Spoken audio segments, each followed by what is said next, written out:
Nyamar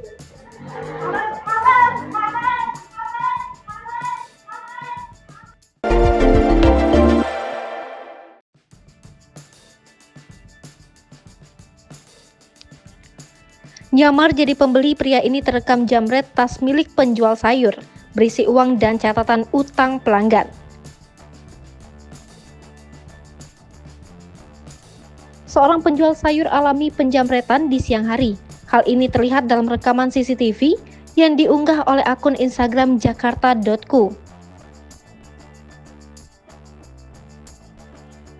Pria tersebut mengendarai sepeda motor dan berhenti beberapa saat di samping gerobak sayur tersebut.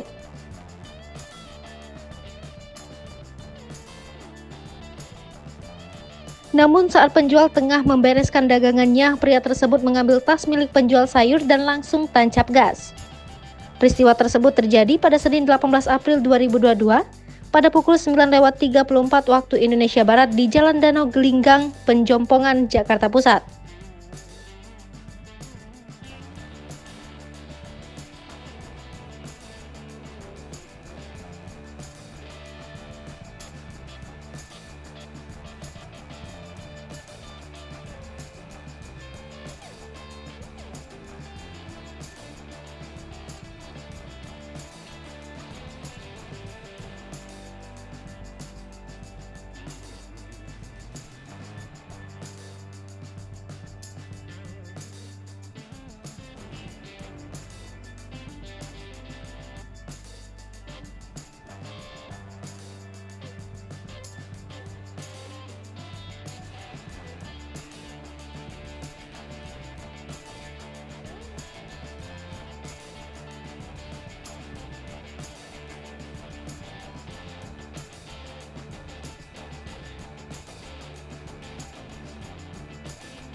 Hai pemirsa Sri Popo TV, jangan lupa komen, like, dan subscribe, serta tonton terus berita-berita terupdate